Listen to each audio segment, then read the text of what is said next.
Welcome to Her Story of Success, a podcast featuring stories from influential women trailblazers and business leaders in hopes of inspiring you throughout your own journey of success and fulfillment. I'm Leah Glover Hayes, CEO and podcast host of Her Story of Success. And on today's show, I am talking with Erica McMannes. Erica is the founder and COO of Instant Teams, a company that builds and manages remote teams for companies across the U.S. Erica and her co-founder started Instant Teams based on Erica's own experience of struggling to find a career opportunity that accommodated her life as a military spouse, moving every few years. So on today's show, Erica is going to share some of the biggest lessons she learned while building her company, the importance of flexibility, and the power of networking. She'll also offer some great insight into the process of raising capital, since Instant Teams has recently closed a $1.5 million round of funding and has been able to expand even while some companies have experienced losses due to COVID-19. I hope you enjoy today's show, and if you do, I would encourage you to share it with a friend or a coworker who needs to be reminded of their own power and potential. Thank you, Erica, with Instant Teams for joining us. And I'm really excited to talk to you just about Instant Teams, a little bit about how you got started and how you've been dealing with this pandemic that we are all in, and then what preparing for next looks like for you too. So why don't you start off and share with everyone listening just who you are, who is Instant Teams, and maybe a little bit about what you do. So like you said, my name is Erica McMannes. I am currently an Army spouse, which is a little bit unique in what I do and how that rolls into business and how we've grown our business. We've moved 11 times in the past 18 years. So that was a part of the kind of catalyst into, one, building my own business and having control of it. But then that the vision for that day one was so that also that model will impact other people who are constantly on the move and need remote roles. I am currently sitting in Virginia. So we are in the Hampton Roads area of Virginia right now. And my business partner definitely has the better end of the deal living in Hawaii. Yes. But the kind of wrap up of what Instant Teams is that we build and manage remote teams for companies across the nation. So that sounds really easy, but we've built a pretty unique process over the past 3.5 years to allows us to have a registered workforce, meaning we have military spouses, military connected professionals who come to instantteams.com and create a profile. And then that gives us access to them, knowing what types of remote roles they're looking for, what types of jobs they're interested in, and kind of what remote work means to them. Mm-hmm. And then on the other side, we've actually built our own software that allows our customers to come into the site, tell us the types of teams they need, tell us the types of roles they're looking for, budget, and our software allows us to match and build those teams for the customers. So what started out as kind of an idea at a kitchen table 3.5 years ago is now really become something that's pretty exciting. So anyone across the U.S., essentially, it's not just for military wives. It kind of started as that. It's like because you're moving so much and you can't really find a stable, like, hey, I'm going to be here for 5 years. So people that are looking for remote work, they come to you, but your client, the way that you make the majority of your revenue is companies hire you to find those remote workers. Is that correct? Correct. So yeah, it's 100% free to come to us as a job seeker. We don't ever, and we will never charge for that. Our business is built on building those teams and managing those teams for our customers. Perfect. So tell us a little bit about how you and your business partner got started. Because I think, and the reason that I want people to hear this is I think sometimes we have to have this like super professional, business plan. We have it all figured out and we had an idea and we're going to see it through. And I love that you had part of the vision and then she also had another thing going on at the same time. And so when you met, it was just like, oh, okay, maybe we can do this. Yeah, for sure. People often assume that we were best friends who went into business together, and that is not true. We really only lived and met each other over a span of 4 to 5 months in one of our numerous military moves, taking us other places.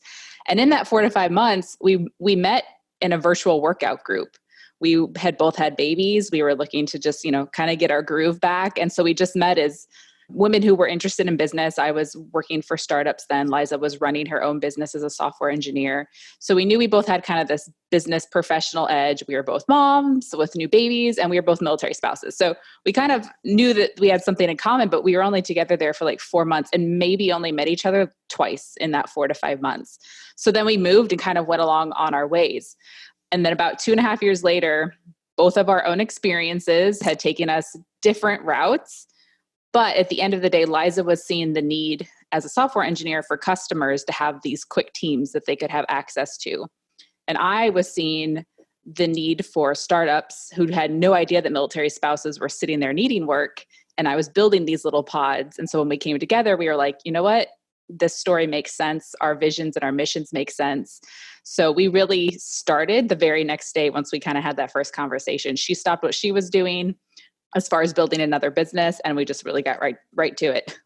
So let's talk about what this pandemic has done for your business, because you do have a lot of remote work, and then a lot of people have had to let employees go. And so are you seeing a decline in your workforce as well? Or do you think a lot of employers are actually still needing help, but maybe temporary work is a good option at this point? Yeah, we're in a really interesting position with all of this. One, we've been building remote teams, and we are a 100% distributed company. We have been from the start. So 3.5 years we've been working remotely. So we knew how to make this transition remotely, right? That was natural to us. We were all already doing it. Right. The only transition piece was now layering in the extra family, right? There's kids around, there's spouses around. How does that work when you have a full-time remote job? And not all of us have doors and offices that we can shut. So that transition, it really took about 2 weeks of us just kind of taking time to talk to our team members, talk to those on our customer teams, and just say, hey, how else can we support you? Like, what things do we need to put in place? Do we need to change hours? Do we need to change expectations? Like, what does that look like? So once all that kind of settled down, from the business side, we have lost a couple customers, right? That's going to happen. Right. The nature of what's happening, but we have grown and brought on about 30 people to our company in the past 2 months. So some of our customers that were positioned like ed tech or health tech companies who are positioned to also grow, we were able to grow those teams. So we have, we've felt both sides of the conversation, and we're just really, trying to stay kind of positive and as thought leaders, like, hey, let us help you figure out what remote looks like, even if it's just suggestions on how to communicate if you've never done it before. Because a lot of people have been forced into this, right? And that's a good point. It's very new. Yeah.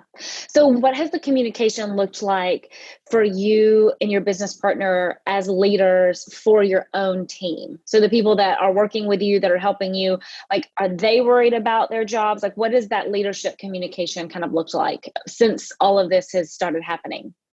Nobody's concerned for their jobs right now. We've just closed a VC round of funding. So we are, we're set for at least the next, 12 to 18 months with the goals that we have ahead of us, and internally and company structure wise, like, that's all okay right now. So that's been a blessing, right? One less thing to worry about.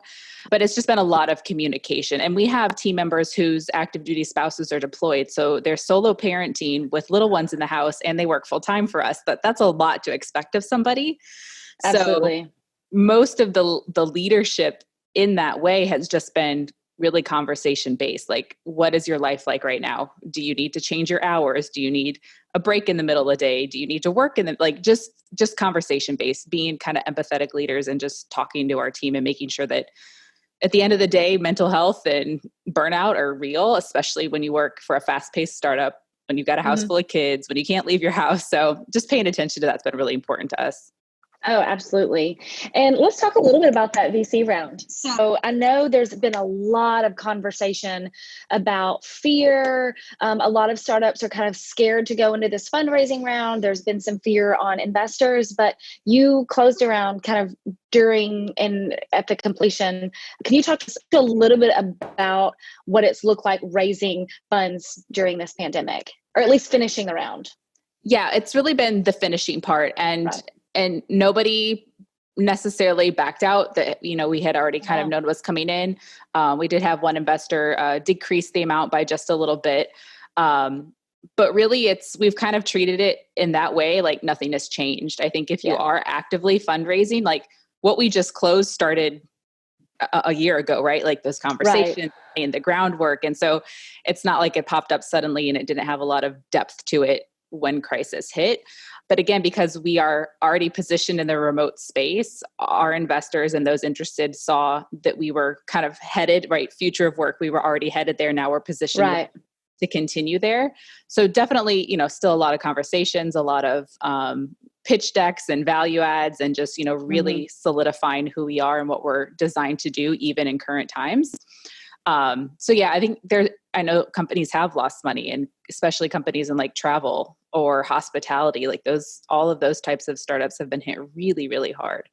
So it's a rough space out there. But again, we're keeping our heads high and have seen success and continuing to do and kind of close what we had already started to do before it all happened. Awesome. Let's talk about customers for just a minute, because there are companies and industries that are hurting, like you had just mentioned. And then there's some that are actually kind of growing out of this, which we've seen in the recession that we had in 2008. A lot of companies went under, but a lot of companies started, right? And a lot of companies grew out of it. So when you look at today and kind of moving forward in relation to your business, what do you see as some of the biggest opportunities for you as a business owner and where your sales are going, but then also for maybe the people that have been laid off that are going to be looking for work? Like, why are you going to be so attractive both to your customers that are going to be hiring you and then people looking for work? Yeah, I think there was a lot of excuses for why companies weren't interested in remote work before now. Like, you can't see what people are doing, and how do you manage, and how do you all of these excuses that are really, to me, being so much in the space, very archaic. There are ways to know that people are being productive. It takes a little bit of a structural mental culture change in an organization, but now everybody's been forced to. So there's a huge opportunity for us to say, hey, even if it's a risk mitigation plan, right? Like, you're going to go back to your office, but what's to say this isn't going to happen again in a year or 10 years? So there are things that companies can start doing now, like, hey, take your customer success team remote. There's no reason not to. We can build that for you. We can manage that for you. And then that's still operational in the event that everybody has to go remote. So it's changing how people are thinking about how they're growing their organizations. And then on the other side, unemployment is at a high right now that is staggering. And it's been interesting because the military spouse community sits normally at like a 26% unemployment rate. Wow. And so now that average is not that staggering, because that's kind of what the whole nation is looking at. So it's been really interesting for us just to kind of see that trend change and those conversations change over time in really just like the past 2 months.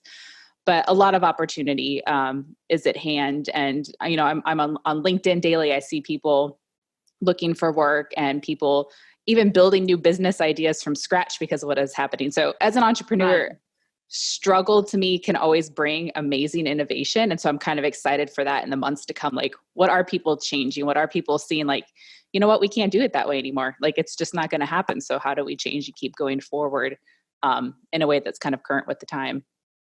Yeah, I have a friend that is an analyst for Forrester, and she's just been writing some research. And it was funny because she's like, it was a little bit of sad because, all of these things are changing and marketing and sales is going down. And it was cool because she wrote it, but there was an underlying silver lining or a piece of hope. And it's exactly what you said. And she was talking to a customer, and they were both in this agreement of like, what he said was, what we're accomplishing through innovation and getting creative and really like opening up ideas. He said, I believe that we are accomplishing in months what we would have done in years.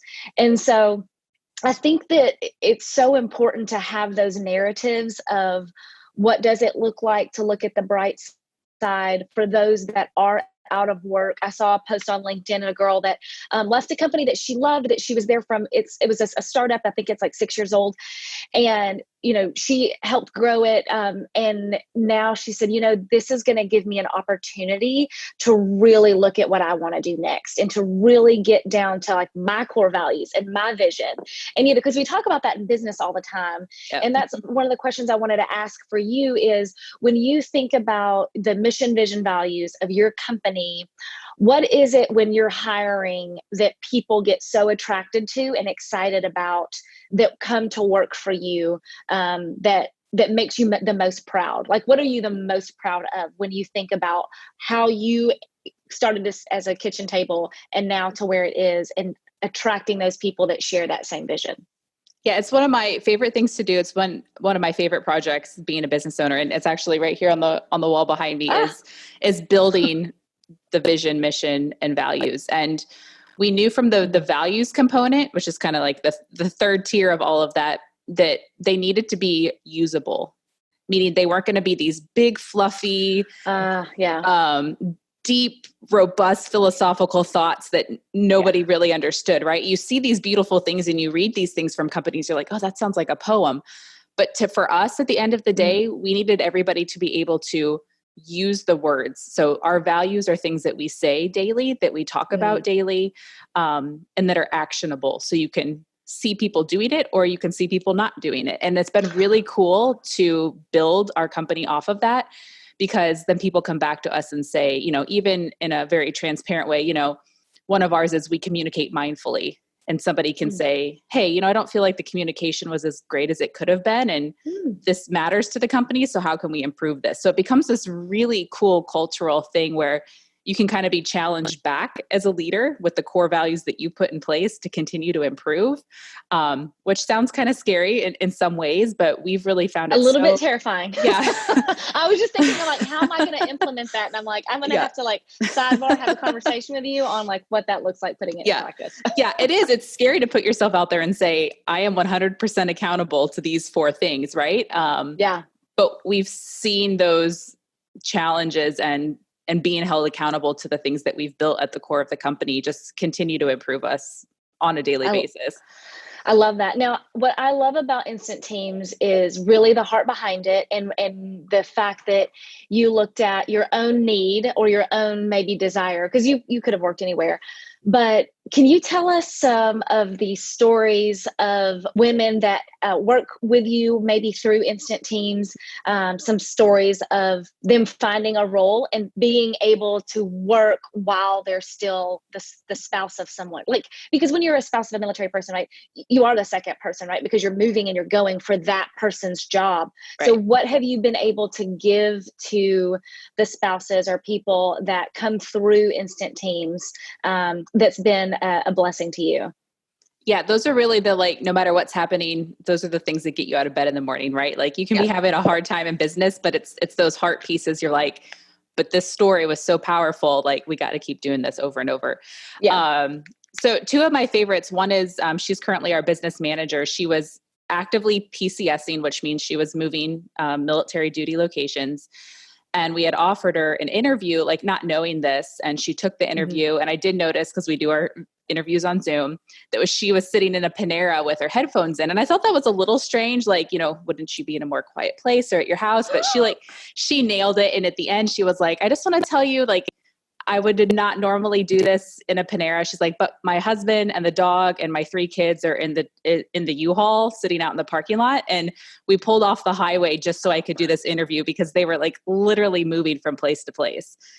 That is someone I want to work with. Like they're going to get it done. She's like, I'm going to make this happen. Yeah. Wow. That's incredible. I know, isn't it funny how like you can see something in him, how like, why did they make that decision? And then you see the reason behind it. You're like, wow, you went to lengths to make this happen. Yeah.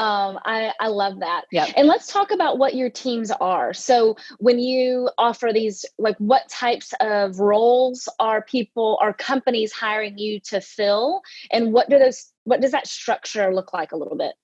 Sure. So we focus on 3 types of teams. We focus on customer success, marketing, and admin teams.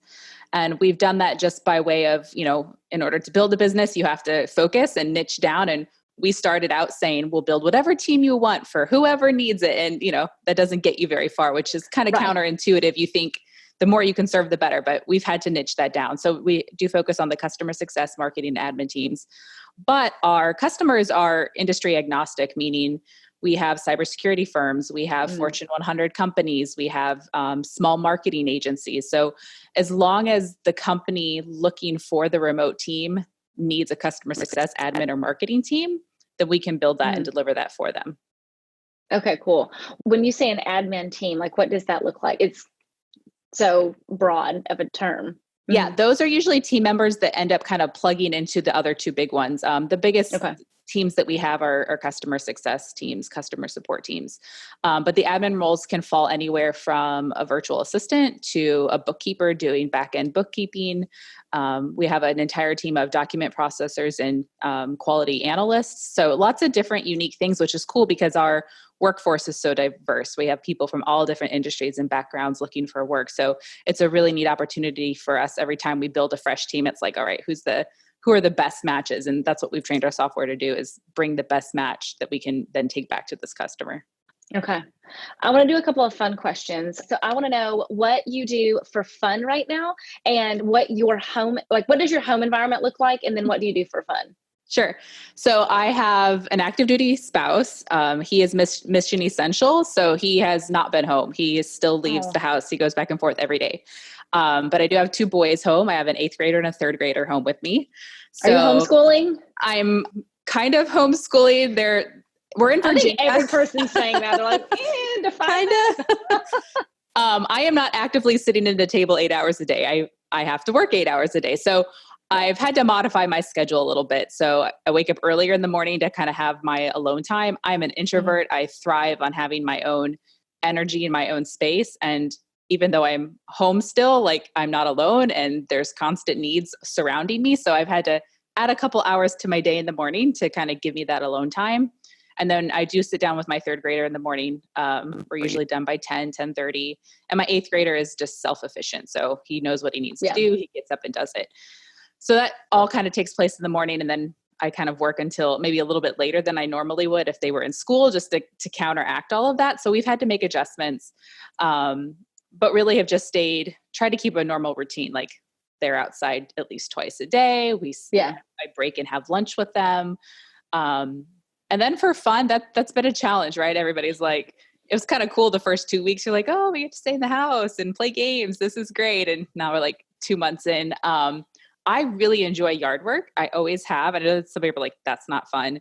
But for me, it is so zen to me. Like I don't have to talk. I don't have to process or make decisions or crisis manage anything. I can just like be. So we've really enjoyed that. And then bike riding, like we went on a 10-mile bike ride this weekend as a family and went to a little local owned coffee shop and was able to, support them and then drive our bikes back home. So that's kind of been our fun has been different than normal with all the sheltering in place. Yes. And are you reading anything or binging anything right now?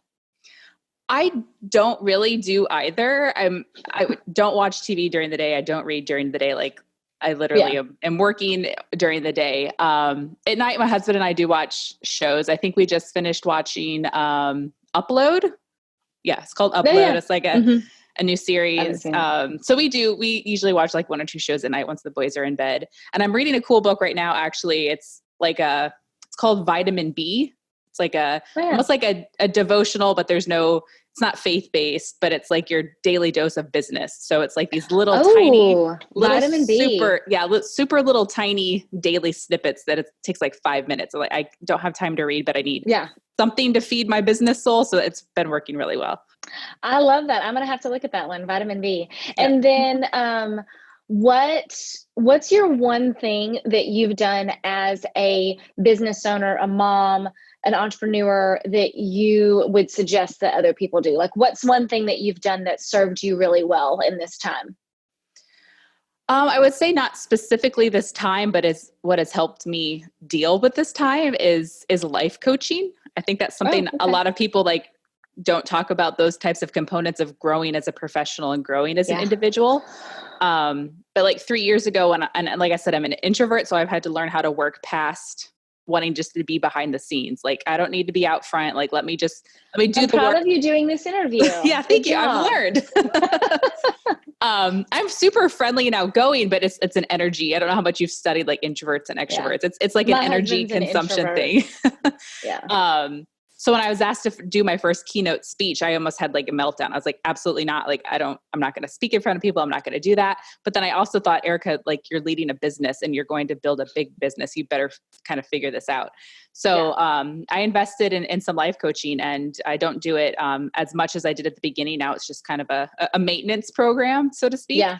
But huge, like, it's helped me learn tactics to take with me to conferences where, you're in a conference for 3 days and there's just, your energy is sucked 24/7, right? So it's helped me learn tactics. It's allowed me to be more confident. It's given me tools and tips when I do need to speak or I do need to present. Really life-changing in many ways, especially growing, into business and being a leader in a company. And how long have you had this life coach? So I started it was 3 years. It'll be like 3 years ago this month, actually. Wow. And I love that. And I want to camp on this for a second, because as I was starting Her Story of Success, I hired a business coach, like an executive coach that was definitely my life. Like, I feel like she encompassed life, business, like all of those things. And my question would be, what's maybe one of the main things that you've realized that you've had to work on and didn't finish it, but like, it's going to be your constant thing that you have to work on? It's something, especially with women in business and is just women in general, is the assumption that there is a work-life balance. Balance is not like, I think we just need to expect, we say it without thinking about it. Like, there's no balance. Like, life is just not balanced. It's never going to be. So I'm really big on like visual concepts. Like, I like to see things and process through things. So something I always have to, when I feel like I'm dropping things or things aren't balanced, I've kind of designed in my brain like more of a modular system. Like, I have all these blocks, right? I have work, I have kids, I have my husband, I have me. And sometimes one of those blocks comes to the top, but they're all still there holding the structure. And then sometimes that block has to come down and the other block goes up. So that's just been like a visual processing thing for me to, when I get stressed because I'm feeling like there's too many things going on, I just kind of have to have a quiet moment and visualize those blocks and figure out, okay, where are they right now? If my block of me is at the bottom most of the time, then maybe I need to put that one at the top so that I could take care of the other one. So I think talking about work-life balance and even saying it as something that is attainable is not. And Liza, my business partner, the word that she used once, and I'm like, that is so beautiful, I'm holding on to that, was harmony. She's like, I don't expect balance. She's like, but all of those things can be in harmony. And I'm like, oh, that makes me feel so good. I do like that. And I love your example of the blocks, because like you said, they're all there, but maybe they shift in one supporting another at a time. Right. So I think that that's a beautiful kind of visual of, you don't like let one go, it's just what's supporting you, and you strengthen those and you move them around, and it's a constant, right? It's a being. I like the word flow. If you think about a river, like, so it's just flowing and going, and sometimes you have things that are a dam, and you've got to figure out, like, how do I deal with this so that I can stay in flow? But crap happens. Like, my girlfriend just got into a kayaking snafu, the same river she has kayaked a ton of times with her kids, and a tree fell and they didn't know, and her son went right into it and she had to save him, and it was crazy. But I mean, those things happen, but you deal with it, and then you get back in your boat and you keep going and you keep moving, and realizing that, like, you can't have everything 100% at the same time, and that's okay. Like, it is life. It's a blend, and learning to give yourself grace is really, really important. Like, I don't know if that is for you. It is for me. Like, how do I give myself grace today? So I wanted to talk a little bit about, I love that you have that life coach. I love that you've probably learned a lot about how to be a better leader as you've learned to take care of yourself. And I love that when I think about, you just got this round of funding that didn't happen overnight. So what I want to be able to share is, when you decided that you're going to have this business and you wanted to start fundraising, share with us maybe some of the biggest lessons you learned as a leader doing the fundraising process, because that's not easy, and there's a lot to learn, and I'm sure that there's been many iterations. So when you think about like all the time that you've spent learning and growing and building and doing that, what's kind of some of those biggest lessons that you've learned throughout the fundraising process? Yeah, I always kind of start to like giggle when I get this question, because there's like the really high end, like we chose accelerators, and Liza is the CEO. Like she really has taken on the brunt of building that network and taking on those experiences to put us where we need to be. Yeah. All the way down to the, I don't know what that word means. Let's Google it, right? Like and that's real. That's real life. Like it is. And it's such an unknown space to so many people, especially women. They're, such a small percentage of VC-backed companies are female founders.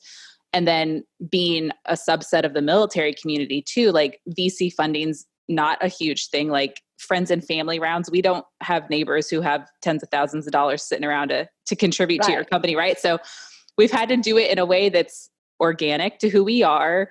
We don't feel like we've necessarily fit the glove of who people expect or what. So we've learned the process. We have fully engaged in all of those steps, and it's tiring and it's exhausting. And, but when you keep building again, like you can't ever stop, right? You gotta take those little steps, put yourself in the positions, decide where you need to go. And so really the combination of Googling terms to educate ourselves and then participating in programs that kind of build this network for you and take you to the next steps. Those two kind of things combined has really been able to take us through those different rounds of fundraising. I love that. And I want to hear a little bit about what that looked like. You've been in Forbes magazine, you've been in the business journals, and you've received a lot of recognition. So I want to talk a little bit about, where did that come from? What do you think that you and Liza did during this process of Googling and getting into accelerators? Like, what do you think that you did really well, and what kind of guidance would you give the next person coming behind you, or that's kind of in that same process that you're in? Yeah. I had somebody ask me, we had the Forbes article last month. They're like, what PR firm do you use? Or, who's running all your stuff? And I was like, nobody. Like, it's just like, I'm sure there's benefit. And maybe someday we could afford this huge, amazing, like PR agency to run that all for us. But I think part of it has just been, we've been very us. We've been who we are. Love it. And the reason that the Forbes article came about was we put out a press release about our VC round. So, there are steps that you can take. Like if you got a big, huge accomplishment, like write up a press release, and then you kind of pitch it to, different journals or publications that may be interested in it, or you just put it on your blog and share it as much as you can, right? There's ways to do those types of things. So that's how we got noticed for the Forbes article, which was amazing. But then the networking, right? Like, again, as an introvert, not my favorite thing to do, but critical if you're going to run a business, is meeting new people, going to things, being confident enough to say, hey, I know you do this. Like, would my story be of interest for you? Like, this is who we are and what we do. Like, so just the networking, putting yourself out there, it kind of snowballs up, right? You do it once, and then you kind of have a couple things, and then somebody sees something else. So, no real, like, go here and this will happen. It's just kind of been things that have built up over time. And we've just done a lot of things. We've tried to be as part of as many things. And I guess that's it. Like, giving back, right? Like, how can we help you? How can we contribute to what you're doing? Then that opens up a whole new network, and then you meet the next person at the next one. And it's kind of like that connection, 7 degrees of Kevin Bacon thing that starts happening. Right. So yeah. And then what does that look like realistically? You're on Eastern time and your business partner is on, I don't even know what time zone Hawaii's in. It's Hawaii time. It's its own time. Hawaii time. It's its own time. So what does that look like realistically for you guys to have meetings? Because it's so far apart. Yeah. So we've been doing this for 2 years now, being 6 hours apart. And we've just had to get into a rhythm. So we have a great team that's kind of in time zones all between us. But our core times are kind of the 2 to 5 p.m. is where we know if we have to do something together or we have strategy that we need to do together, like that's the time that we do it. Okay. And then the rest is like, kind of asynchronous through Slack, through emails, and keeping in touch that way. Before all the sheltering in place, like at least once a quarter, we traveled either together or someplace. to be sure that we had strategy time together, and that it makes a difference, right? That's really important for us to be able to bond and be together in person. But like we have team members in Japan, our finance manager is in Guam, so they're working tomorrow already. So I mean, time zones are our thing. Like we're remote, it's what we've done. So a lot of our communication strategies and the ways we use Slack and our policies, they all kind of like the building blocks in to be sure that those communications are happening no matter where somebody is or what time zone they're in. I'm going to have a whole nother conversation on how to use Slack. Woof, I've gotten in a couple, I'm in the like Forbes women's forum. Okay. And I just got into their Slack thing. And I'm like, I feel like that 80-year-old woman that's like, I don't know how to use this technology because I don't use it. So maybe you can teach entrepreneurs how to use Slack. So with you having such a remote team, does that open you up? Are you working with global companies? Or are you still working primarily with US based companies?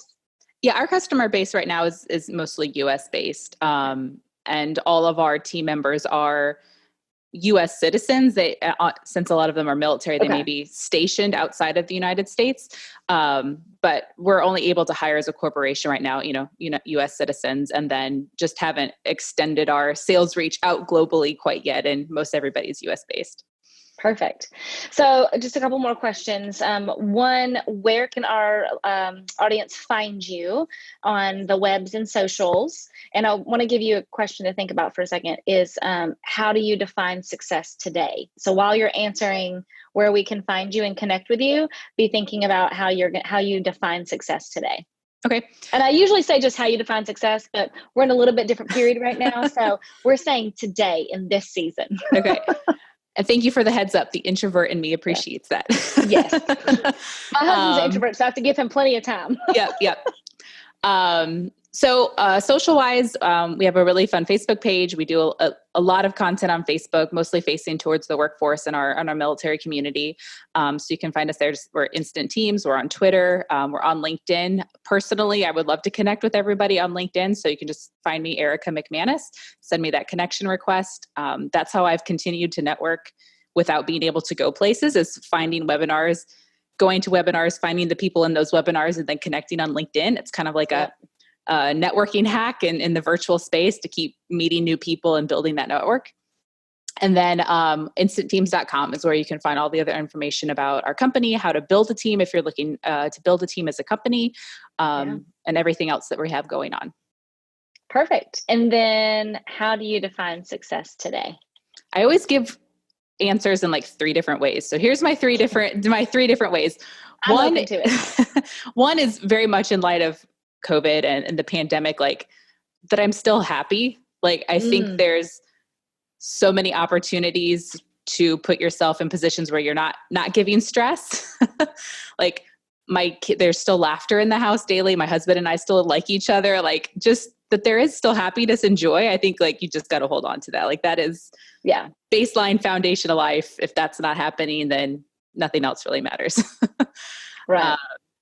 Then the other layer of success to that to me is very much in the success of our business, is that we have 100+ people working daily remotely that we've been able to create from nothing, right? Like those people might have that's powerful. It is. Isn't that exciting? Like those people might be working other places, but we've literally created that opportunity for 100+ people.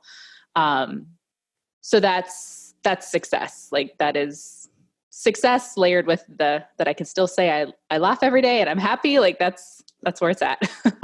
That's a good one. And then what's the third thing? You said you had 3. Oh yeah. The very top line is the fundraising and just the level of the revenue. Like we can say now that like we're a multi-million-dollar company, which still blows my mind to say. So exciting. But we've raised about just as much as we've brought in as actual revenue in the company. Wow. And that's huge. For starting from nowhere and being female founders, and that growth trajectory and those milestones are massive. And we are not good at stopping to recognize those, which is maybe a part of the magic, right? Like we just keep going and we just keep working and building new strategy and hitting new goals. But yeah, so those are the 3 layers of success: kind of personal, the mission of the business, and then the actual, like the numbers where most people be like, that's where the success is at. So And I love that that was your third, but it is really important, the less than, I don't remember the number. It's like less than 2% of venture capital goes to women. So congratulations. Thank you. Very few women get $1 million in funding, but very few get to $1 million in revenue. So I think that it's really important when you can say, like, a large portion, or what did you say, half of your revenue is from sales. Like, it's your revenue. It's not just what you have raised funds for. It's what you've brought in. Right, I think that's powerful. And that tells a really good story. I mean, especially I'm sure in your fundraising, like they're like, oh, okay, I'm not investing into an idea. I'm investing into something that is working, but especially now I'm like, gosh, I feel like you could open up another round because, you are essentially providing something that all companies are going to need is virtual work. So I just thank you for your time today. I thank you for sharing your story. I think it's really important to get your story out there, especially because you have done so many of the buckets, right? Like, you and your girlfriend started from nothing and have created this beautiful thing, but you've also gone through the fundraising, you are virtual, and you're truly impacting the world, right? And we didn't even talk about SheEO and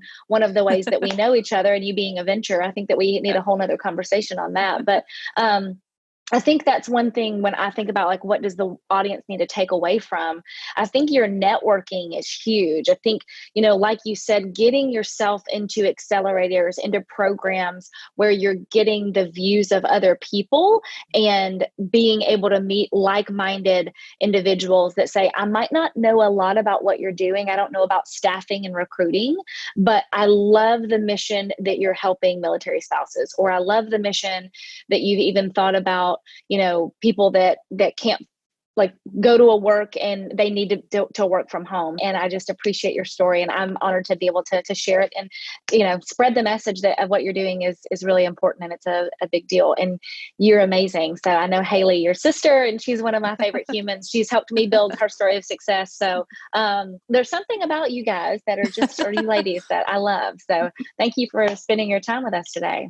Yeah, thank you. It's so special to be able to share the story and take the time. Like I said, we don't sit and reflect very often. So these opportunities are like, you know what, we have done amazing things and we've met amazing people along the way. So thank you for kind of forcing the opportunity for us to have to sit here and tell the story. I do appreciate it.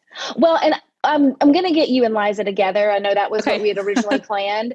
And I think that that's part of it. Like, realistically, like, her story of success, this is my role. Do you see behind me? It's like gold, pinky, sparkly. And I meet business owners, women like you, that have built amazing, huge organizations that are doing incredible work.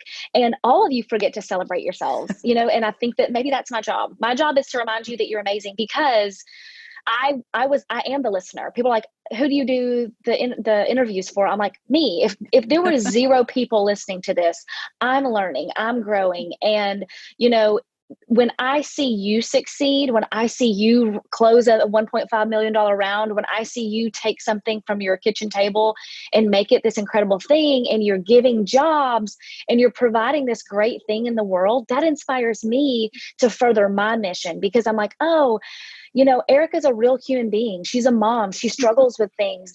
Everything's not perfect. If she did it, maybe I can do it too. That's the whole purpose of what I'm doing. And I hope that someone listening was like, oh my gosh, she had an idea and she made it happen. And, maybe I hope that they hear that, you know what, you didn't do it by yourself. You're not the CEO. You're the operations person. You're the mostly behind the scenes, and you're learning and growing, So I think that would be my last question, is if there's one thing that you could impart to someone listening that's either already started her company and is like, gosh, I don't know if I can do it, or that's thinking about starting, what would be one thing that you would want to say to her? I would say find a co-founder. Like, that has been my secret to success. Like, it is so hard, especially as women, to take that all on to build a business solo. And to be very honest, I don't think anybody would deem successful has done it alone. Like, that's almost impossible. So if you think you can do it alone, you probably should just stop now. Find somebody somehow to go into business with you. And we've been asked, like, could you do like a co-founder matching service? Like, could there be something? Because that's hard, right? Like, that's a great idea. I want to be be in that with you. So just, don't ever try to go at it alone. There's days when you're going to need somebody to kind of like lift you up a little bit, even if it's virtually. There's people who know more than you do, right? You have to be able to accept that there's people out there much smarter than you who have done things before you, and they're there to teach you. So in one way or another, don't ever think that you have to or that you should build a business alone.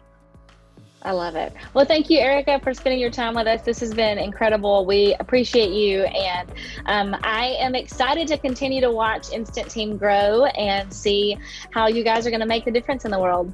Thank you so much, Leah. Bye, Erica. Thanks for joining me. To subscribe, click the circular icon, and to watch the latest episode, click the video on the right. If you listen to podcasts, check out Her Story of Success on your favorite podcast platform. See you next time.